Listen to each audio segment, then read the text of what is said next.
와, 장난 아니다. 하나의 그 바닷속을 만들어 놓는 거네. 요 정도 사이즈면 금액이 얼마 정도 돼요? 저렴한 아이들 위주로 구성을 하면 500만 원 정도 되지 않을까. 500만 원이요? 네, 반갑습니다. 네, 안녕하십니까. 카메라 보시고 간단하게 자기소개 한번 부탁드릴게요. 사는 곳은 경기도 성남이고요. 그리고 얼마 전에 결혼을 했고 나이는 한 36살.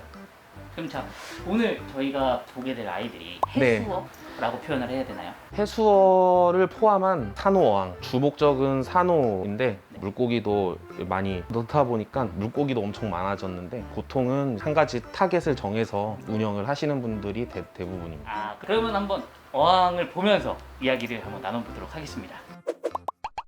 와, 근데 이게 진짜 어항이 멋있어요. 오, 진짜 무슨 어디 전시장에 있는 것 같은 느낌이 조금 드네요. 아무래도 해수왕을 한다는 것 자체가 약간 관상적인 목적이랑 인테리어적인 목적도 어느 정도 많이 차지를 하고 있어가지고 미적인 요소에서 많이 목적을 가지고 있습니다. 아, 그럼 어떻게 하다가 해수 어항을 집에 놓게 되신 거예요? 어렸을 때부터 키워보고는 싶었는데 결정적인 계기는 제가 옛날에 스쿠버 다이빙 취미로 했었었는데 헤엄치는 프로미스 떼들을 보고 나서 아 이건 꼭 해보고 싶다, 키워보고 싶다 이런 생각이 들었습니다. 아, 그러면 지금 물고기들도 보면은 애들이 되게 예뻐요. 얘가 좀 눈에 많이 띄던데. 그건 블라밍기 탱이라고 하는 탱의 종류예요. 탱이 그 돌이. 아, 도리도 탱의 한 종류예요. 걔는 블루탱. 아, 얘가 그럼 흔히 말하는 옐로우 탱이인가요? 예, 옐로우 탱. 굉장히 대중화되어 있는 탱이었는데 요새는 구하기가 많이 힘들어졌어요. 원래 어느 어항에나 한 마리쯤 있는 그런 종류였는데 이게 원산지가 하와이거든요. 이게 생태계를 보존한다고 수출을 막았어요. 그래서 희귀종이 됐구나. 예, 지금은 거의 40만 원? 아, 그럼 보면은 또 여기 니모가 두 마리인데 색깔이 달라요. 니모 같은 경우가 해수어 중에서는 번식이 그나마 되는 종이에요. 그래서 니모 같은 경우는 개량도 많이 되고 어떤 애들은 막 젖소무늬 이런 애들도 있고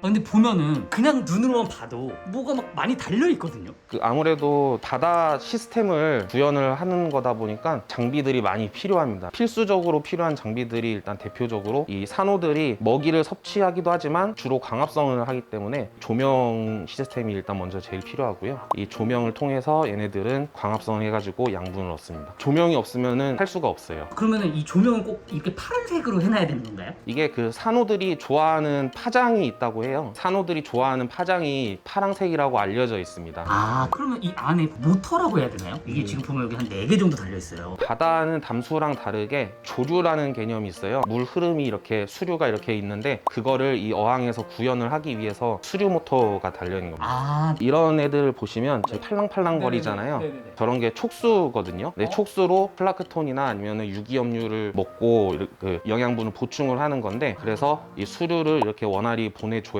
애들이 먹이 섭취를 할 수가 있어요. 이 수류 모터도 반드시 있어야 되는. 반드시. 예. 그러면 막 지금 조명도 켜져 있고 모터도 돌고 있고 또 여기 막 보면은 막 기계들이 많아요. 뭐가 많은데 전기세 좀 많이 나오지 않아요? 이 해수 어항을 하면서 가장 힘든 계절이 여름인데요. 얘네들이 27도를 넘어가면 컨디션이 안 좋아지기 시작해요. 근데 이게 모터나 이런 부분이 위에서 열 쐬고 있고 하다 보니까 이게 수온이 밖의 온도보다 더 높아지거든요. 그래서 서큘레이터도 돌리고 그리고 한여름에는 거의 한 2달 정도는 에어컨을 풀로 틀어놔야 됩니다. 냉각기 도는 것보다 오히려 에어컨을 돌리는 게 더 에너지를 적게 먹더라고요. 그래서 안 그래도 이거 와이프 보면은 좀 화낼 텐데 전기세가 동일 면적 거의 2배네요. 그렇죠, 2배. 그러면은 지금 보면은 또 꼭 필요한 장비 같은 게 있나요?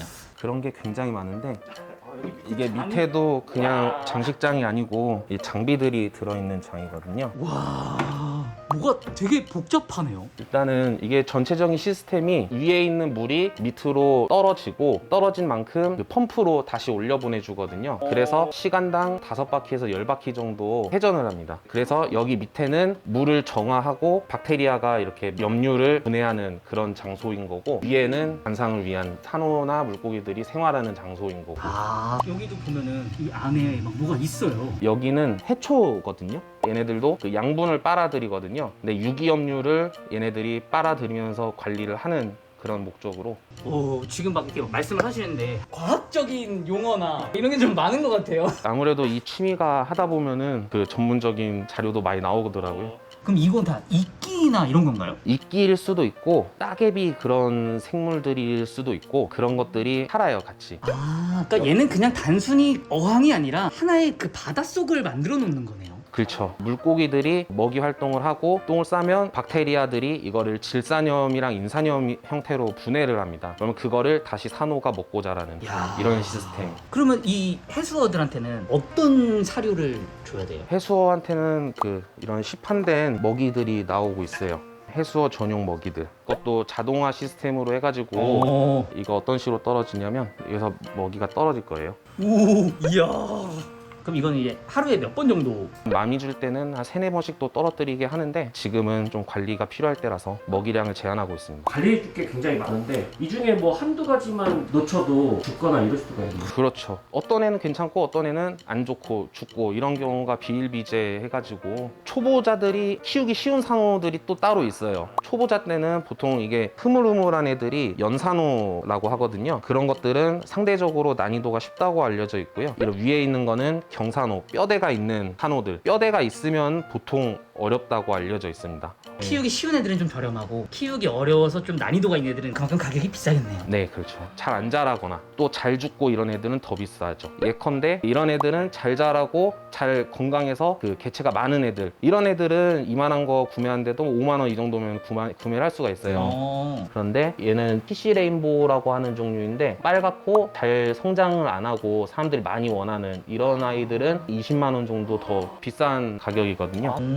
그럼 이 지금 보면은 이 모양은 어쨌든 집사님이 원하는 모양대로 가꾸시는 건가요? 그게 아직 제 레벨에서는 쉽지가 않습니다. 그러면은 이렇게 생겨 있는 아이를 가져오시는 거예요? 수형이라고 표현을 하는데 산호들을 분양을 하거든요. 그 중에서 마음에 드는 걸로 키우는 걸로. 저는 이렇게 처음에 요만한 산호가 있으면은 요만큼씩 추가가 되는 건 줄 알아. 근데 그게 아니라 그냥 이렇게 돼 있는 아이를 분양을 받아오는 거네요. 거의 그렇죠. 여기에서 이렇게 바뀌지는 못하고요. 네네. 산호가 이렇게 점점 커지는 건 있습니다. 이것도 원래는 세리아토포아라라고 하는 건데 원래 가지 2개였어요. 근데 지금 가지가 엄청 많은데요? 그러니까 얘는 어떻게 보면은 키우는 거네요. 예. 그래서 이런 옆에 조그만 그 산호들이 있는데 사온 것도 있는데 그런 거는 여기서 떼온 거고 나중에 그 아는 사람 주려고. 혹시 대략 요 정도 사이즈면 금액이 얼마 정도 돼요? 산호만 따져서 네, 산호만. 지금 집사님네 집에 있는 요 나무처럼 생긴 요 모양만 딱 봤을 때. 글쎄요. 저렴한 아이들 위주로 구성을 하면 한 500만 원 정도 되지 않을까. 500만 원이요? 예. 저렴한 게 500만 원이요? 만약에 집에 놀러 와가지고 물고기가 막 있네. 물고기 이쁘다 하고 갈 건데 근데 사실은 이게 주네요. 그러면 이 얘네들은 바닷물이어야 되잖아요. 그럼 이 바닷물을 만들어주는 건가요, 계속? 이 바닷물을 쉽게 만들어내는 소금을 따로 팔고 있어요. 그러면 그걸 어느 정도 이렇게 양을 몇 대 몇 비율 이렇게 해서 타는 건가요? 그렇죠. 보시게 되면은 수질을 체크하는 그 키트들이 있어요. 질산염, 인산염, 칼슘, 마그네슘. 와, 장난 아니다. 그럼 이런 거는 여기 보면 막 이게 지금 그럼 자동으로 이렇게 세팅이 돼 있는 건가요? 아, 그렇죠. 저 같은 경우는 자동으로 측정하는 기계가 있어가지고 부족한 만큼 추가로 넣어주는 세팅을 해놔가지고 상대적으로 손이 덜 가게 해놨습니다. 그러니까 한마디로 기계가 하나씩 추가될 때마다 하는 일이 조금씩 줄어드는. 그렇죠, 그렇죠. 이래서 돈이 있어야. 돈은 생각보다 훨씬 더 좋습니다. 아, 그래요? 네. 역시 근데 모든 취미는 장비빨인 것 같습니다. 네. 아, 진짜 멋있다. 이게 진짜 눈으로 봐야 되는데 와, 진짜 바닷속을 보고 있는 것 같아 내가. 초보자가 할 때 뭐 어느 정도 쓰면 구경 정도라도 할 그런 느낌이 날까요? 보통 어항 크기, 길이나 물량 몇 리터냐 이런 걸로 주로 계산을 하는데 그래도 100리터 정도는 돼야지 키울 수 있다라고 판단을 하고 있어요. 작으면 작을수록 어렵거든요. 왜냐하면 조그만한 오염물질에도 오염이 돼가지고 산호가 죽을 수도 있는. 그러니까 오히려 어항이 크면 클수록 쉽습니다. 아, 이거 하나 보여드릴게요. 오, 포도송이라는 해초인데 포도송이처럼 생겼네요. 초식성 어류라서 이런 거를 많이 주면은 더 건강하게 자란다고 하더라고요. 얘는 좀 뱀처럼 생겼네요. 쟤는 좀 육식 어류예요. 한국말로 놀래기. 벌레들이 많이 살고 있어요. 근데 그런 게 산호에 악영향을 끼치는 벌레가 있을 수도 있고 그걸 잡기 위해서, 먹기 위해서. 아, 서로 공존하면서 살아가는 거네요. 그렇죠. 예, 해삼이거든요. 특징이 이렇게 모래를 먹어요. 제가 따로 이렇게 바닥을 안 헤집어도 얘네들이 바닥을 헤집어 주는 거예요. 그리고 여기 있는 건 조개들. 아, 이거 조개예요? 어머, 갑자기 들어갔어요. 이거 위에 가리니까 위협을 느끼고 그럼 이 물을 달아줘야 되잖아요. 이 환수는 어느 정도에 한 번씩 해줘야 되나요? 통상적으로 일주일에 한 번 할 때마다 물량의 10%에서 20% 정도 합니다. 그러면 10% 정도 빼내고 새로 맞춰서 10%를 넣어주고. 네, 그렇죠. 여기 염도계라고 있는데요. 물을 떨어뜨리고 보면은 염도가 나와요, 단위가. 오! 이렇게 살짝 눈금이 여러분 보이시나요? 안에 이렇게 나옵니다. 오, 신기하다.